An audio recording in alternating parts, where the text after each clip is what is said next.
All right, we are back again for everyone's favorite segment, podcast. If you like what you see, call me. Yes, yes, absolutely. Last week was Thanksgiving, and I seen a lot that I liked. When I was there, I liked what I seen, but I didn't call you, did No, no, you I? didn't call me. You didn't call me. It's so funny. I got a friend that talked about her podcast, and she said by the time it was over with, she was starved to death, absolutely hungry. Yeah. Yeah. So today is episode 10 of If You Like What You See, Call Me. We've got a special episode in store for everyone today. Again, we're on Facebook Live, Spotify, TikTok, and YouTube. Check us out. We'd love to have you subscribe, leave a comment, post a like, anything. Let us know that we're keep doing what we're doing. Keep doing what we're doing. That's right. Any comments you'd like to put on there, if you want to send us any money, we can give you. We'll we take can it. give you PayPal account, however you want to do. We'll take it. We'll take it. All right, Jamie, got a special episode today. As everyone knows, this 2024 campaign is coming to a close. Yeah. So, as real estate agents, it's imperative that we have our sights already set on 2025. Yes. So, this episode today is going to talk about goal setting for next year. Your goals, how to set them, what are some goals that you should look for, how to go about making this happen. So we're going to talk about everything 2025 goal setting. Now we know it's the 1st of December, but you can't wait to the end of the year to set goals for the next year. I was going to say you probably should have already been thinking about them even before the 1st of December, and that way you can prepare. Sure. And you have to prepare. You don't just do something overnight. You get up the next morning and all of a sudden you're getting clients come in. You kind of have to prepare for it. You're already late if you're waiting to the last minute to set goals for next year. Okay. So the first goal that we're going to talk about today, actually, I'm going to start back up just a little bit. So there's an acronym that I use, Jamie. It's very popular. We use this in the education system. And the acronym is SMART. S.M.A.R.T. And that acronym is a guidepost for goal setting. And probably a lot of people, no doubt, have heard it before. So the S in SMART is specific. You need to set specific goals. Yes. The M in SMART is measurable goals, something that you can measure out. Okay. Yeah. The A is attainable, goals that you can reach. The R is realistic. They got to be goals that are they got to make sense to you, nobody else. Yeah. And then the T is time bound. So the T means that I'm going to have this accomplished by this date. I'm going to have this accomplished by this date. So going by that acronym that I've used a lot of times before, I set my goals for each year in real estate.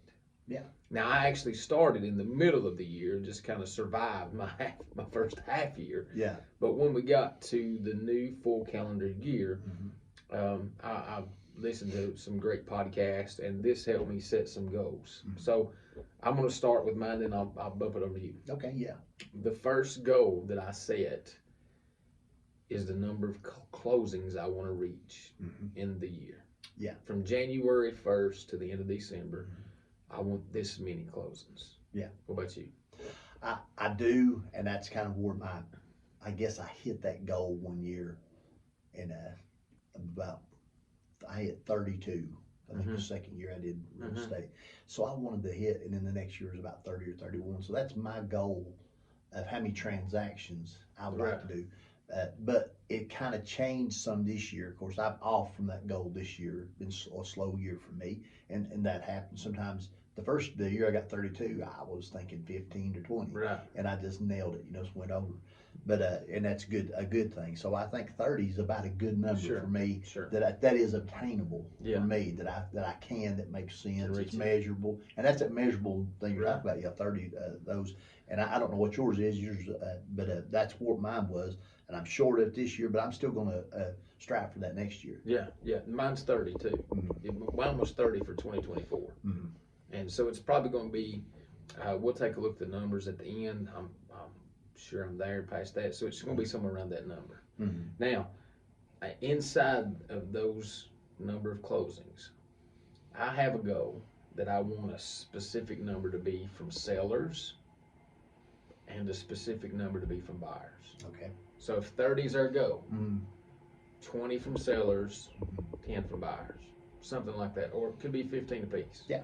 Whatever. But I'm going to sit down and go, like, I'm working with a lot of sellers right now. So we'll have to see where that goes. But anyway, I want to try to say this many number of my closings comes from sellers. Yeah. This many number comes from buyers. And I think, especially starting out, you should strive to do both. Because you're starting out, you're fighting, you're doing a lot of buyers anyway. But to survive in real estate, you have to have listings. Sure. If you're going to be, Sure. someone there for the long term. Yeah. So the average, you have an average of about within 2 to 5 years when a real estate agent starts, that they leave. Yeah. And that's right. and that there's a 85% failure rate in real estate. So when everyone says, "Oh, real estate's really easy" and all that, there are days like, "Hey, when we're recording a podcast, this is pretty easy because I can talk very easy." Yeah. But actually making a living and helping clients and doing what's right and helping them and doing all those things, it is a tough thing to do, and you have to be organized, just like these goals you're talking about here. That's right. Yeah, we have an 85% failure rate on real estate in the first 2 to 5 years, that they'll just go home and say, "Hey, I just can't make it at it." But goal setting is why they don't make it. Imperative. And there's other, things like with the market crashes and stuff like that. Those things happen. You had goals and the economy dies. It's going to hinder those. But goal setting helps you obtain those things. Yeah. Okay. Now, I also have a certain amount of money that I want to try to reach. My goal is to reach. Now, this is in real estate. When you make a transaction, according to what kind of plan you're on with your broker, it's very possible. Some of that money that you make at a closing it's going to go to somebody else. Yeah. So, in my goal, I'm setting this is my money. Yeah. My take home money. I'm bringing the net. That's the net. Yeah. That's what I'm bringing home. So I have a specific goal in mind for it that I try to reach on a yearly basis. And it could, market is going to dictate some of that. Oh, yeah. There are factors you have to, really look at. But I do have a goal that I want to reach as far as the amount of money that I want to bring home. Yeah. And that's where I get a fluctuation of that number, of the dollar amount per your closings, because you have a $10,000 lot, or you have a $500,000 home, or $1 million home. There's going to be a different value to that. But we have to work just as hard. That's right. We're going to work just as hard on a $10,000 lot. We're going to put signs up. We're going to advertise. We're going to try to find someone to buy that lot. And some people don't realize that. I think I made a commission here a while back on a lot. I made $300.